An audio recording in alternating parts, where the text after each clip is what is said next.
प्यारे बच्चों सत श्री अकाल। अज के इस प्रोग्राम में तुहाडा स्वागत है। मैं हरजीत सिंह सरकारी हाई स्कूल मदीर श्री मुक्तसर साहब तो अज आपां जमात 7वीं पाठ 13 दिल्ली सल्तनत समाजिक विज्ञान के विषय का पाठ 13 दिल्ली सल्तनत बारे पढ़ांगे। तुसी पहला वीडियोज़ दे विच इस पाठ का कुछ हिस्सा पढ़ चुके हो। अज असी इसे पाठ का बाकी हिस्सा इस पाठ का दिल्ली सल्तनत पाठ 13 का रहिंदा हिस्सा मुकम्मल करना। सो मैं तुहानू जे पहले पढ़े हुए पाठ नाल जोड़न की कोशिश करा तो तुहानू याद होगा इसे पाठ विच तुसी दास वंश बारे, खिलजी वंश, तुगलक वंश इन्हां बारे तुसी पढ़ चुके हो। अज आपां सैयद वंश, लोधी वंश ते दिल्ली सल्तनत अधीन राजनीतिक संस्थावां दा विकास इस बारे पढ़ांगे। तां शुरू करदे आपां सैयद वंश। सैयद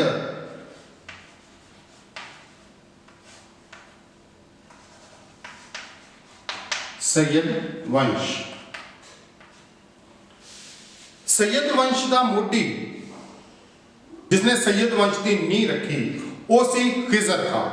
खिजर खान ने सैयद वंश की नींह रखी 1414 विच खिजर खान ने दिल्ली के उत्ते अपना कब्जा कर लिया। सो असी ये कह सकते हैं कि खिजर खान सैयद वंश का मोढी सी। उसने 1414 ईस्वी दे विच दिल्ली के सिंघासन के उत्ते कब्जा कर लिया।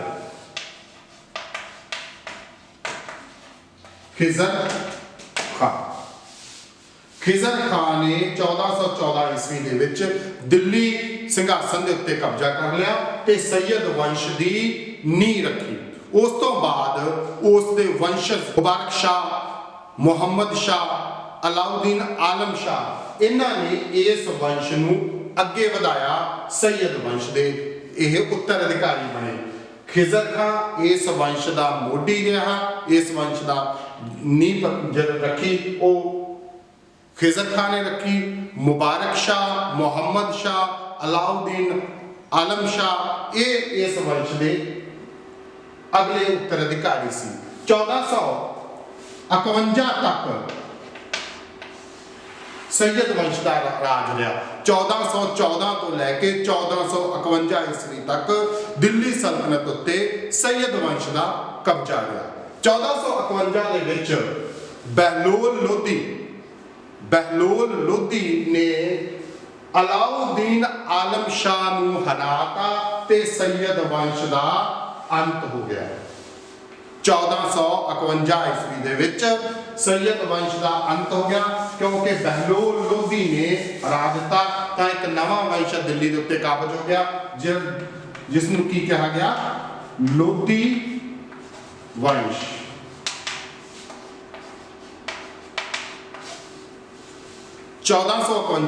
बहलोल लोधी ने दिल्ली के तख्त उत्ते अपना कब्जा कर लिया। इस मोढी इसनूं कह सकते हैं असीं बहलोल लोधी वंश का मोढी बहलोल लोधी। उन्हें 1451 दे विच अलाउद्दीन आलम शाह नूं हरा के दिल्ली के तख्त उत्ते अपना कब्जा कर लिया।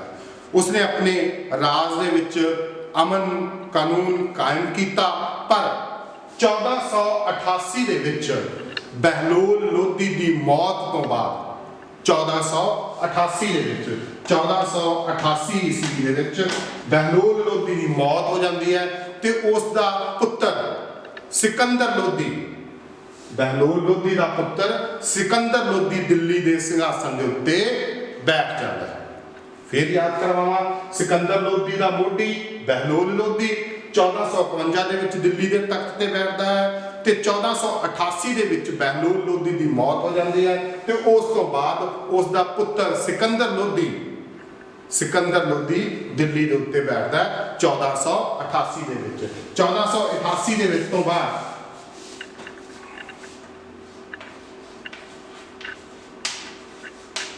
सिकंदर लोधी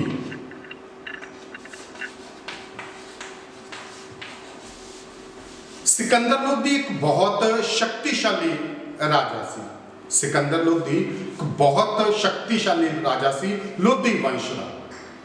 उसने अपने राज दे विच खुशहाली लियांदी, किसानां दे खेतीबाड़ी दे विच उन्नति कीती, उसने जरूरी चीज़ां दीयां कीमतां घट कीतियां, अमन कानून उन्हें स्थापित किया। 1488 ईस्वी दे विच दिल्ली के उत्ते काबज हो जाता है सिकंदर लोधी। अपने पिता बहलोल लोधी की मौत तो बाद दिल्ली के सिंघासन के उत्ते बैठता है सिकंदर लोधी 1488 ईस्वी दे विच। सिकंदर लोधी लोधी वंश का बहुत प्रसिद्ध ते शक्तिशाली राजा सी। सिकंदर लोधी आपदे लोधी वंश का शक्तिशाली राजा बन के उभरिया। उसने अपने राज दे विच खुशहाली लैके आंदी, उसने कीमतां घट कीतियां, किसानां लई सहूलतां दित्तियां, अमन कानून अपने राज दे विच स्थापित किया।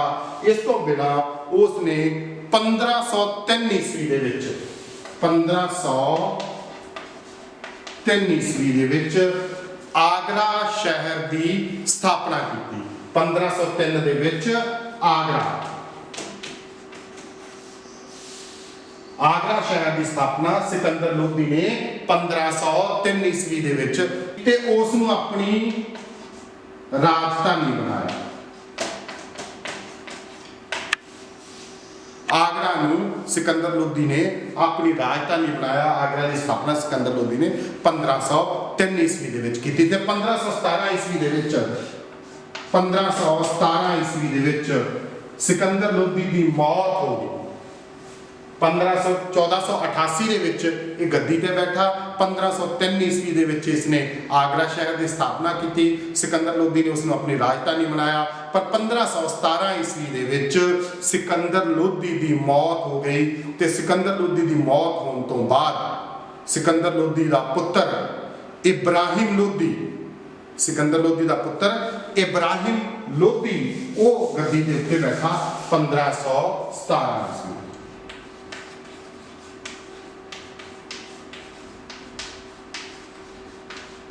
इब्राहिम लोधी 1517 ईस्वी दे विच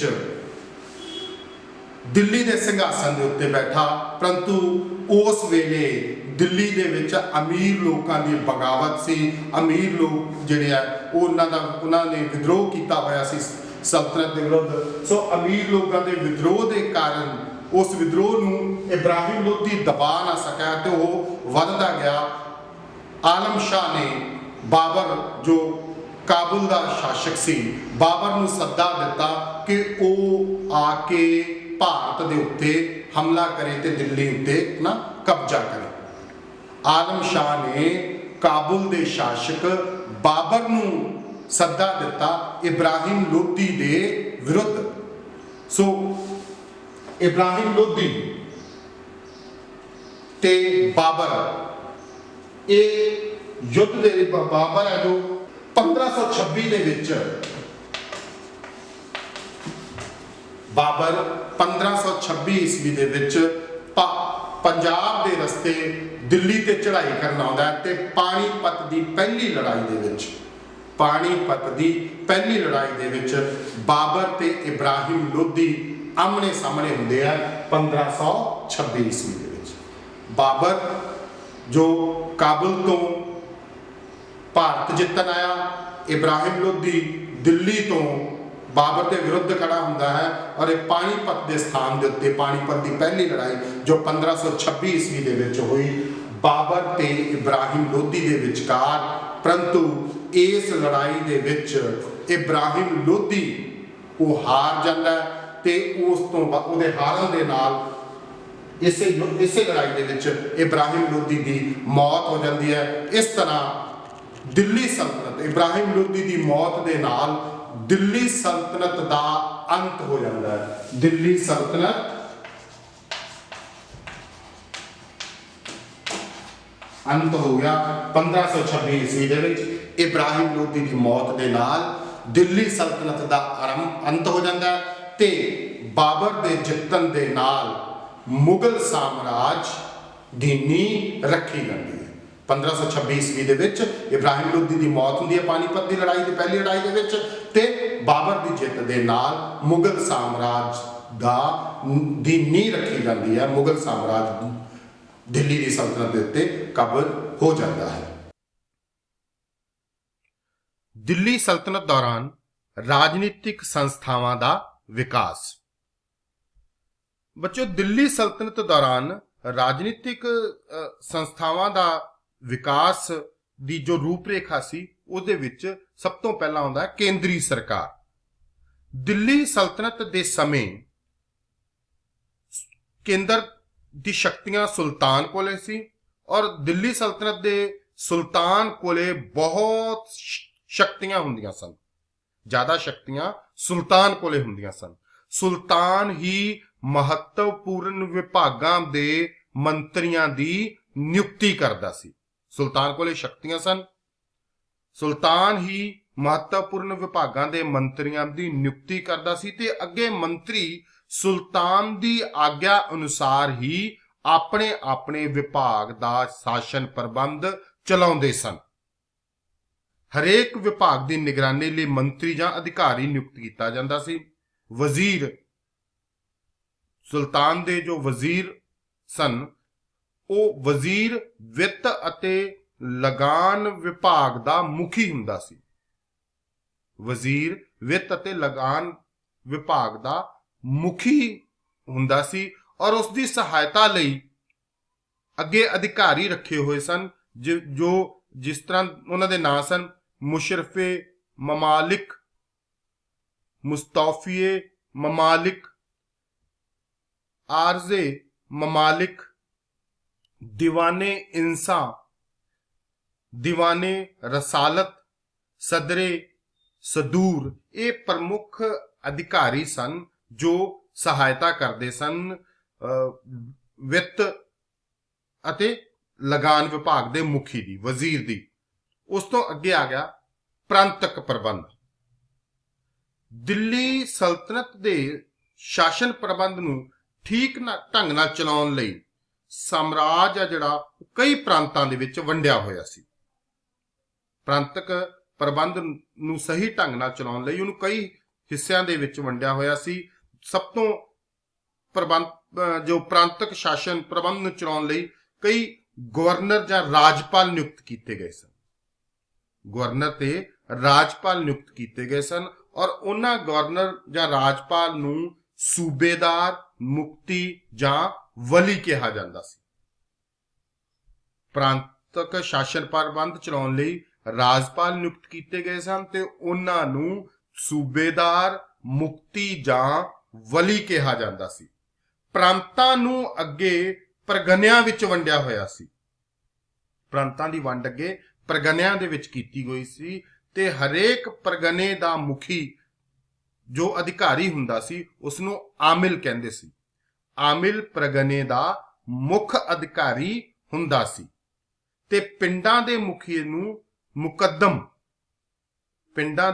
ਨੂੰ ਮੁਕੱਦਮ ਕਿਹਾ ਜਾਂਦਾ ਸੀ। ਸੋ ਇਸ ਤੋਂ ਅੱਗੇ ਹੈ ਸਾਡੇ ਕੋਲ ਸੈਨਿਕ ਕੰਟਰੋਲ ਦੇ ਢੰਗ। ਸੈਨਿਕ ਕੰਟਰੋਲ ਦੇ ਢੰਗ। ਦਿੱਲੀ ਸਲਤਨਤ ਦੇ ਸੁਲਤਾਨਾਂ ਨੇ ਆਪਣੀ ਆਪਣੀ ਸੈਨਾ ਦੀ ਸਹਾਇਤਾ ਦੇ ਨਾਲ ਭਾਰਤ ਦੇ ਬਹੁਤ ਸਾਰੇ ਰਾਜਾਂ ਤੇ, ਬਹੁਤ ਸਾਰੇ ਭਾਗਾਂ ਤੇ ਆਪਣਾ ਅਧਿਕਾਰ ਕਰ ਲਿਆ ਸੀ। ਉਹਨਾਂ ਨੇ ਫੌਜ ਦੀ ਸਹਾਇਤਾ ਨਾਲ ਵਿਦੇਸ਼ੀ ਹਮਲਿਆਂ ਨੂੰ ਰੋਕਿਆ। ਵਿਦੇਸ਼ਾਂ ਤੋਂ ਜੋ ਹਮਲੇ ਆਉਂਦੇ ਸੀ ਉਹ ਫੌਜ ਦੀ ਸਹਾਇਤਾ ਨਾਲ ਉਹਨਾਂ ਨੂੰ ਰੋਕਦੇ ਸਨ।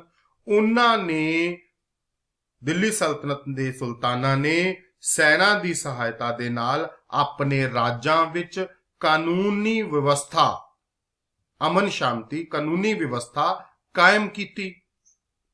ਵਿਦਰੋਹਾਂ ਨੂੰ ਕੁਚਲਣ ਵਾਸਤੇ ਵੀ ਜੋ ਸੈਨਿਕ ਸ਼ਕਤੀ ਦੀ ਉਹ ਵਰਤੋਂ ਕਰਦੇ ਸਨ। ਦਿੱਲੀ ਦੇ ਜੋ ਸੁਲਤਾਨ ਸੀ, ਉਹ ਮੈਂ ਫੇਰ ਬੋਲਦਿਆਂ ਇੱਕ ਵਾਰੀ, ਸੈਨਿਕ ਕੰਟਰੋਲ ਦੇ ਢੰਗ ਸਮਝ ਕੇ ਜਿੰਨੀ ਸੈਨਾ ਸੀ ਉਹ ਸੁਲਤਾਨ ਦੇ ਅਧੀਨ ਹੁੰਦੀ ਸੀ। ਉਹ ਸੈਨਾ ਤੋਂ ਉਹ ਕੀ ਕੰਮ ਲੈਂਦੇ ਸੀ? ਵਿਦੇਸ਼ੀ ਹਮਲਿਆਂ ਨੂੰ ਰੋਕਦੇ ਸਨ, ਸੈਨਾ ਦੀ ਸਹਾਇਤਾ ਨਾਲ ਆਪਣੇ ਰਾਜਾਂ ਵਿੱਚ ਕਾਨੂੰਨੀ ਵਿਵਸਥਾ ਕਾਇਮ ਰੱਖਦੇ ਸਨ। ਵਿਦਰੋਹਾਂ ਨੂੰ ਕੁਚਲਣ ਲਈ ਵੀ ਉਹ ਸੈਨਿਕ ਦੀ ਸ਼ਕਤੀ ਨੂੰ ਦਾ ਇਸਤੇਮਾਲ ਉਹ ਕਰਦੇ ਸਨ। ਅੱਗੇ ਸਾਡੇ ਕੋਲ ਹੈ ਸ਼ਾਹੀ ਦਰਬਾਰ, ਕੁਲੀਨ ਵਰਗ ਅਤੇ ਭੂਮੀ ਸੁਧਾਰ। ਸਭ ਤੋਂ ਪਹਿਲਾਂ ਆਪਾਂ ਗੱਲ ਕਰਦੇ ਹਾਂ ਸ਼ਾਹੀ ਦਰਬਾਰ ਬਾਰੇ। ਦਿੱਲੀ ਸਲਤਨਤ ਦੇ ਸੁਲਤਾਨਾਂ ਨੇ ਆਪਣੇ ਦਰਬਾਰ ਦੀ ਸਥਾਪਨਾ ਕੀਤੀ ਹੋਈ ਸੀ। ਦਰਬਾਰ ਤੋਂ ਭਾਵ ਜਿੱਥੇ ਉਹ ਆਪਣੀਆਂ ਸੁਲਤਾਨ ਆਪਣੇ ਰਾਜ ਬਾਰੇ, ਆਪਣੇ ਸ਼ਾਸਨ ਪ੍ਰਬੰਧ ਬਾਰੇ ਜਾਣ ਕੇ ਜਾਂ ਆਪਣਾ ਸ਼ਾਸਨ ਪ੍ਰਬੰਧ ਚਲਾਉਂਦੇ ਸਨ। ਸਭ ਤੋਂ ਦਿੱਲੀ ਸਲਤਨਤ ਦੇ ਸੁਲਤਾਨਾਂ ਨੇ ਹਰੇਕ ਸੁਲਤਾਨ ਨੇ ਆਪਣੇ ਦਰਬਾਰ ਦੀ ਸਥਾਪਨਾ ਕੀਤੀ ਸੀ। ਰਾਜਕੁਮਾਰਾਂ ਨੂੰ ਅੱਗੇ ਵਾਲੀਆਂ ਸੀਟਾਂ ਦਿੱਤੀਆਂ ਜਾਂਦੀਆਂ ਸਨ। ਅਗਲੀਆਂ ਸੀਟਾਂ ਜਿਹੜੀਆਂ ਉਹ ਰਾਜਕੁਮਾਰਾਂ ਨੂੰ ਦਿੱਤੀਆਂ ਜਾਂਦੀਆਂ ਸਨ। ਇਸ ਤੋਂ ਇਲਾਵਾ ਦਰਬਾਰ ਦੇ ਵਿੱਚ ਮੰਤਰੀ, ਵਿਭਾਗਾਂ ਦੇ ਮੁਖੀ, ਹੋਰ ਅਧਿਕਾਰੀ, ਵਿਦੇਸ਼ੀ ਰਾਜਦੂਤ, ਇਹਨਾਂ ਦੀਆਂ ਸੀਟਾਂ, ਸਥਾਈ ਸੀਟਾਂ ਇਹਨਾਂ ਨੂੰ ਜਾਰੀ ਕੀਤੀਆਂ ਗਈਆਂ ਸਨ। ਇਹਨਾਂ ਦੀਆਂ ਸੀਟਾਂ ਸਥਾਈ ਸੀਟਾਂ ਸਨ। ਸੁਲਤਾਨਾਂ ਦੁਆਰਾ ਪੁੱਛੇ ਗਏ ਪ੍ਰਸ਼ਨਾਂ ਦਾ ਉੱਤਰ ਦੇਣ ਲਈ ਵਿਭਾਗਾਂ ਦੇ ਮੁਖੀ ਉੱਥੇ ਹਮੇਸ਼ਾ ਹਾਜ਼ਰ ਰਹਿੰਦੇ ਸਨ। ਅੱਗੇ ਹੈ ਕੁਲੀਨ ਵਰਗ। ਕੁਲੀਨ ਵਰਗ ਦਿੱਲੀ ਸਲਤਨਤ ਦੇ ਸੁਲਤਾਨ ਪੂਰਨ ਰੂਪ ਵਿੱਚ ਨਿਰੰਕੁਸ਼ ਸਨ। ਦਿੱਲੀ ਸਲਤਨਤ ਦੇ ਸੁਲਤਾਨ ਪੂਰਨ ਰੂਪ ਵਿੱਚ ਨਿਰੰਕੁਸ਼ ਸਨ, ਜੋ ਕਿ ਕੁਲੀਨ ਵਰਗ ਦੀ ਸਹਾਇਤਾ ਦੇ ਨਾਲ ਰਾਜ ਕਰਦੇ ਸਨ। ਉਹਨਾਂ ਵਿੱਚੋਂ ਬਹੁਤ ਸਾਰੇ ਕੁਲੀਨ ਤੁਰਕ ਜਾਂ ਅਫਗਾਨ ਪਰਿਵਾਰਾਂ ਵਿੱਚੋਂ ਸਨ। ਪਰੰਤੂ ਅਲਾਉਦੀਨ ਖਿਲਜੀ ਦੇ ਰਾਜਕਾਲ ਪਿੱਛੋਂ ਮੁਸਲਮਾਨ ਅਤੇ ਹਿੰਦੂਆਂ ਨੂੰ ਵੀ ਅਧਿਕਾਰੀ ਨਿਯੁਕਤ ਕਰ ਲਿਆ ਗਿਆ। ਪਹਿਲਾਂ ਜਿਹੜੇ ਜ਼ਿਆਦਾ ਅਧਿਕਾਰੀ ਸਨ ਉਹ ਕੁਲੀਨ ਵਰਗ ਚੋਂ ਤੁਰਕ ਜਾਂ ਅਫਗਾਨਾਂ ਨੂੰ ਰੱਖਿਆ ਜਾਂਦਾ ਸੀ, ਪਰ ਅਲਾਉਦੀਨ ਖਿਲਜੀ ਨੇ ਮੁਸਲਮਾਨਾਂ ਤੇ ਹਿੰਦੂਆਂ ਨੂੰ ਵੀ ਅਧਿਕਾਰੀ ਨਿਯੁਕਤ ਕਰ ਲਿਆ। ਉਹਨਾਂ ਨੇ ਕੁਲੀਨ ਵਰਗ ਦੀ ਰਚਨਾ ਕੀਤੀ। ਕੇਂਦਰੀ ਮੰਤਰੀ, ਪ੍ਰਾਂਤਕ ਗਵਰਨਰ, ਸੈਨਾ ਦੇ ਮੁਖੀ ਕੁਲੀਨ ਵਰਗ ਵਿੱਚੋਂ ਸ਼ਾਮਿਲ ਕੀਤੇ ਜਾਂਦੇ ਸਨ। ਅੱਗੇ ਸਾਡੇ ਕੋਲ ਆ ਗਿਆ ਭੂਮੀ ਸੁਧਾਰ। ਭੂਮੀ ਸੁਧਾਰ ਦਿੱਲੀ ਸਲਤਨਤ ਦੀ ਆਮਦਨ ਦਾ ਇੱਕ ਮੁੱਖ ਸਾਧਨ ਸੀ। ਉਸ ਸਮੇਂ ਭੂਮੀ ਲਗਾਨ ਨਿਸ਼ਚਿਤ ਕਰਨ ਲਈ 3 ਵਿਧੀਆਂ ਪ੍ਰਚਲਿਤ ਸਨ। ਆਮਦਨ ਦਾ ਮੁੱਖ ਸਾਧਨ ਸੀ ਤੇ ਜੋ ਲਗਾਨ ਇਕੱਠਾ ਕਰਨ ਦੀਆਂ 3 ਵਿਧੀਆਂ ਪ੍ਰਚਲਿਤ ਸਨ: ਵਟਾਈ, ਕਨਕੂਤ, ਭੂਮੀ ਦੀ ਮਿਣਤੀ। ਇਸੇ ਆਧਾਰ ਦੇ ਉੱਤੇ ਜਿਹੜਾ ਲਗਾਨ ਹੈ ਉਹ ਵਸੂਲਿਆ ਜਾਂਦਾ ਸੀ। ਭੂਮੀ ਲਗਾਨ ਨਗਦੀ ਜਾਂ ਹੋਰ ਰੂਪ ਵਿੱਚ ਵੀ ਇਕੱਠਾ ਕੀਤਾ ਜਾਂਦਾ ਸੀ। ਔਰ ਅਲਾਉਦੀਨ ਖਿਲਜੀ ਨੇ ਭੂਮੀ ਸੁਧਾਰ ਵੱਲ ਵਿਸ਼ੇਸ਼ ਧਿਆਨ ਦਿੱਤਾ। ਅਲਾਉਦੀਨ ਖਿਲਜੀ ਨੇ ਭੂਮੀ ਸੁਧਾਰ ਵੱਲ ਵਿਸ਼ੇਸ਼ ਧਿਆਨ ਦਿੱਤਾ ਤੇ ਅਲਾਉਦੀਨ ਖਿਲਜੀ ਨੇ ਖੇਤੀਬਾੜੀ ਦੀ ਨਿਗਰਾਨੀ ਲਈ ਦੀਵਾਨੇ ਮਸਤ ਖਰਾਜ ਨਾਂ ਦੇ ਵਿਭਾਗ ਦੀ ਸਥਾਪਨਾ ਕਰਾਈ। ਅਲਾਉਦੀਨ ਖਿਲਜੀ ਨੇ ਦੀਵਾਨੇ ਮਸਤ ਖਰਾਜ ਨਾਂ ਦੇ ਵਿਭਾਗ ਦੀ ਸਥਾਪਨਾ ਕਰਵਾਈ ਖੇਤੀਬਾੜੀ ਦੀ ਨਿਗਰਾਨੀ ਕਰਨ ਲਈ। ਉਸਨੇ ਖੇਤੀਯੋਗ ਭੂਮੀ ਦੀ ਮਿਣਤੀ ਕਰਵਾਈ। ਉਸ ਸਮੇਂ ਭੂਮੀ ਲਗਾਨ ਦੀ ਦਰ ਬਹੁਤ ਉੱਚੀ ਸੀ। ਫਿਰੋਜ਼ ਸ਼ਾਹ ਤੁਗਲਕ ਵੱਲੋਂ ਵੀ ਸੁਧਾਰ ਕਰਵਾਏ ਗਏ। ਖੇਤੀਬਾੜੀ ਨੂੰ ਉਤਸ਼ਾਹਿਤ ਕੀਤਾ ਗਿਆ। ਸਿੰਚਾਈ ਲਈ ਨਹਿਰਾਂ ਦੀ ਖੁਦਵਾਈ ਕਰਵਾਈ। ਫਿਰੋਜ਼ ਸ਼ਾਹ ਤੁਗਲਕ ਨੇ ਭੂਮੀ ਲਗਾਨ ਦੀ ਦਰ ਨੂੰ ਘੱਟ ਕੀਤਾ। ਕਿਸਾਨਾਂ ਦੇ ਕਰਜ਼ੇ ਮੁਆਫ ਕੀਤੇ। ਇਸ ਤੋਂ ਅੱਗੇ ਹੈ ਲਗਾਨ ਦੇ ਸਰੋਤ। ਭੂਮੀ ਕਰ ਤੋਂ ਬਿਨਾ ਲਗਾਨ ਦੇ ਹੋਰ ਸਰੋਤ ਵੀ ਸਨ।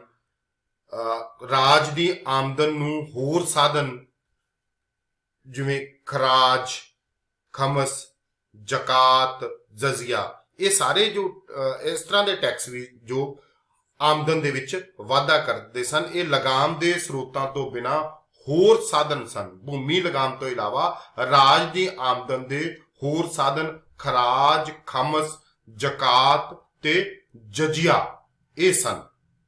ਖਰਾਜ ਗੈਰ ਮੁਸਲਮਾਨਾਂ ਤੋਂ ਲਿਆ ਜਾਣ ਵਾਲਾ ਭੂਮੀ ਕਰ ਸੀ। ਖਰਾਜ ਗੈਰ ਮੁਸਲਮਾਨਾਂ ਤੋਂ ਲਿਆ ਜਾਣ ਵਾਲਾ ਭੂਮੀ ਕਰ ਸੀ। ਇਹ ਕਰ ਕੁੱਲ ਉਪਜ ਦਾ 10 ਤੋਂ 50% ਤੱਕ ਹੁੰਦਾ ਸੀ। ਖਮਸ ਯੁੱਧ ਦੌਰਾਨ ਲੁੱਟੇ ਗਏ ਮਾਲ ਦਾ 1/5 ਭਾਗ ਉੱਤੇ ਸੁਲਤਾਨ ਦਾ ਅਧਿਕਾਰ ਹੁੰਦਾ ਸੀ। ਲੁੱਟੇ ਗਏ ਮਾਲ ਦਾ 1/5 ਭਾਗ ਤੇ ਸੁਲਤਾਨ ਦਾ ਅਧਿਕਾਰ ਹੁੰਦਾ ਸੀ ਤੇ ਲੁੱਟ ਦੇ ਮਾਲ ਦਾ ਬਾਕੀ ਹਿੱਸਾ 4/5 ਭਾਗ ਸੈਨਾ ਦੇ ਵਿੱਚ ਵੰਡ ਦਿੱਤਾ ਜਾਂਦਾ ਸੀ। ਇਸ ਤੋਂ ਬਾਅਦ ਹੈ ਜ਼ਕਾਤ। ਜ਼ਕਾਤ ਇੱਕ ਧਾਰਮਿਕ ਕਰ ਸੀ ਜੋ ਮੁਸਲਮਾਨਾਂ ਉੱਤੇ ਲਗਾਇਆ ਜਾਂਦਾ ਸੀ। ਜ਼ਕਾਤ ਇੱਕ ਧਾਰਮਿਕ ਕਰ ਸੀ ਜੋ ਮੁਸਲਮਾਨਾਂ ਉੱਤੇ ਲਗਾਇਆ ਜਾਂਦਾ ਸੀ। ਇਹ ਕਰ ਉਹਨਾਂ ਦੀ ਜਾਇਦਾਦ ਦਾ 2.5% ਹੁੰਦਾ ਸੀ। ਇਸ ਤੋਂ ਅੱਗੇ ਜਜ਼ੀਆ ਕਰ ਗੈਰ ਮੁਸਲਮਾਨਾਂ ਉੱਤੇ ਲਗਾਇਆ ਜਾਂਦਾ ਸੀ। ਇਹ ਕਿਹਾ ਜਾਂਦਾ ਸੀ ਕਿ ਇਸਤਰੀਆਂ, ਬੱਚਿਆਂ ਤੇ ਗਰੀਬਾਂ ਉੱਤੋਂ ਇਹ ਕਰ ਨਹੀਂ ਲਿਆ ਜਾਂਦਾ। ਇਸ ਕਰ ਦੀ ਵਸੂਲੀ ਆਮਦਨ ਦੇ ਆਧਾਰ ਤੇ 10 ਤੋਂ 40% ਤੱਕ ਕੀਤੀ ਜਾਂਦੀ ਸੀ। ਸੋ ਮੈਂ ਇਸ ਲਗਾਮ ਦੇ ਸਰੋਤਾਂ ਦੀ ਇੱਕ ਵਾਰੀ ਫਿਰ ਤੁਹਾਨੂੰ ਦੁਹਰਾਈ ਕਰਾ ਦਿਆਂ ਕਿ ਭੂਮੀ ਲਗਾਮ ਤੋਂ ਇਲਾਵਾ ਰਾਜ ਦੀ ਆਮਦਨ ਦੇ ਹੋਰ ਸਾਧਨ ਖਰਾਜ, ਖਮਸ, ਜ਼ਕਾਤ ਤੇ ਜਜ਼ੀਆ ਸਨ। ਜੋ ਖਰਾਜ ਸੀ ਉਹ ਗੈਰ ਮੁਸਲਮਾਨਾਂ ਤੋਂ ਲਿਆ ਜਾਣ ਵਾਲਾ ਭੂਮੀ ਕਰ ਸੀ। ਖਮਸ ਯੁੱਧ ਦੌਰਾਨ ਲੁੱਟੇ ਗਏ ਮਾਲ ਦਾ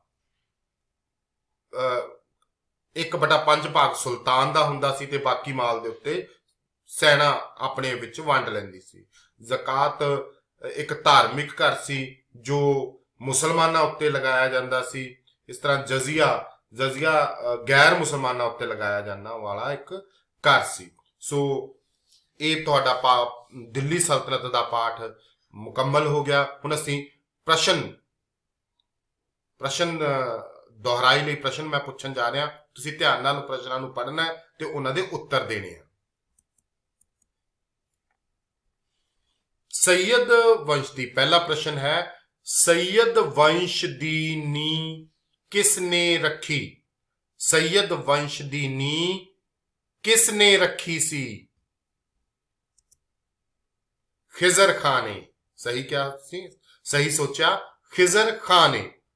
ਤੁਹਾਡਾ ਦੂਜਾ ਪ੍ਰਸ਼ਨ, ਲੋਧੀ ਵੰਸ਼ ਦੀ ਨੀਂਹ ਕਿਸ ਨੇ ਰੱਖੀ ਸੀ? ਲੋਧੀ ਵੰਸ਼ ਦੀ ਨੀਂਹ ਕਿਸ ਨੇ ਰੱਖੀ ਸੀ? ਬਹਿਲੋਲ ਲੋਧੀ ਨੇ ਲੋਧੀ ਵੰਸ਼ ਦੀ ਨੀਂਹ ਰੱਖੀ ਸੀ। ਤੀਜਾ ਪ੍ਰਸ਼ਨ, ਬਹਿਲੋਲ ਲੋਧੀ ਦੀ ਮੌਤ ਕਦੋਂ ਹੋਈ? ਬਹਿਲੋਲ ਲੋਧੀ ਦੀ ਮੌਤ ਕਦੋਂ ਹੋਈ? 1488 ਦੇ ਵਿੱਚ। 1488 ਵਿੱਚ। ਅਗਲਾ ਪ੍ਰਸ਼ਨ, ਬਹਿਲੋਲ ਲੋਧੀ ਦੇ ਪੁੱਤਰ ਦਾ ਨਾਂ ਕੀ ਸੀ? ਬਹਿਲੋਲ ਲੋਧੀ ਦੇ ਪੁੱਤਰ ਦਾ ਨਾਂ ਕੀ ਸੀ? ਸਿਕੰਦਰ ਲੋਧੀ। ਸਹੀ ਸੋਚਿਆ ਤੁਸੀਂ, ਸਿਕੰਦਰ ਲੋਧੀ ਬਹਿਲੋਲ ਲੋਧੀ ਦਾ ਪੁੱਤਰ ਸੀ। ਅਗਲਾ ਪ੍ਰਸ਼ਨ, ਲੋਧੀ ਵੰਸ਼ ਦਾ ਸ਼ਕਤੀਸ਼ਾਲੀ ਰਾਜਾ ਕੌਣ ਸੀ? ਲੋਧੀ ਵੰਸ਼ ਦਾ ਸ਼ਕਤੀਸ਼ਾਲੀ ਰਾਜਾ ਕੌਣ ਸੀ? ਉਹਦਾ ਨਾਮ ਦੱਸਣਾ ਤੁਸੀਂ। ਸਿਕੰਦਰ ਲੋਧੀ ਵੰਸ਼ ਦਾ ਸ਼ਕਤੀਸ਼ਾਲੀ ਰਾਜਾ ਸਿਕੰਦਰ ਲੋਧੀ ਸੀ। ਤੁਹਾਡਾ 6ਵਾਂ ਪ੍ਰਸ਼ਨ, ਆਗਰਾ ਸ਼ਹਿਰ ਦੀ ਸਥਾਪਨਾ ਕਿਸਨੇ ਅਤੇ ਕਦੋਂ ਕੀਤੀ? ਆਗਰਾ ਸ਼ਹਿਰ ਦੀ ਸਥਾਪਨਾ ਕਿਸਨੇ ਅਤੇ ਕਦੋਂ ਕੀਤੀ?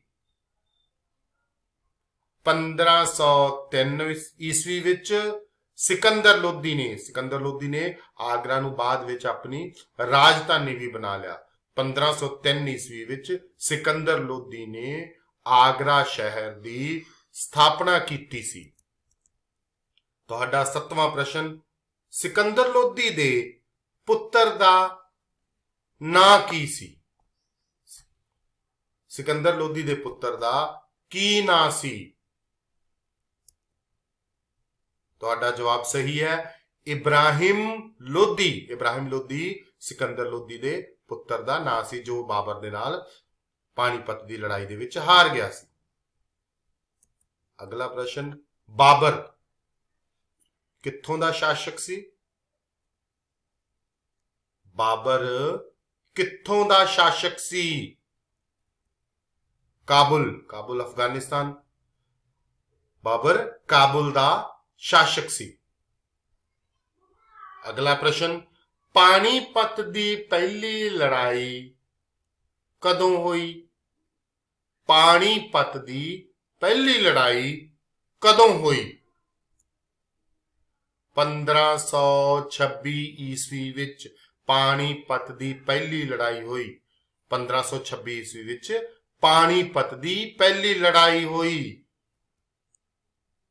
ਤੁਹਾਡਾ 10ਵਾਂ ਪ੍ਰਸ਼ਨ, ਪਾਣੀਪਤ ਦੀ ਪਹਿਲੀ ਲੜਾਈ ਕਿਹਦੇ ਵਿਚਕਾਰ ਹੋਈ? ਪਾਣੀਪਤ ਦੀ ਪਹਿਲੀ ਲੜਾਈ ਕਿਸ ਦੇ ਵਿਚਕਾਰ ਹੋਈ? ਇਬਰਾਹਿਮ ਲੋਧੀ ਅਤੇ ਬਾਬਰ ਦੇ ਵਿਚਕਾਰ। ਇਬਰਾਹਿਮ ਲੋਧੀ ਅਤੇ ਬਾਬਰ ਦੇ ਵਿਚਕਾਰ।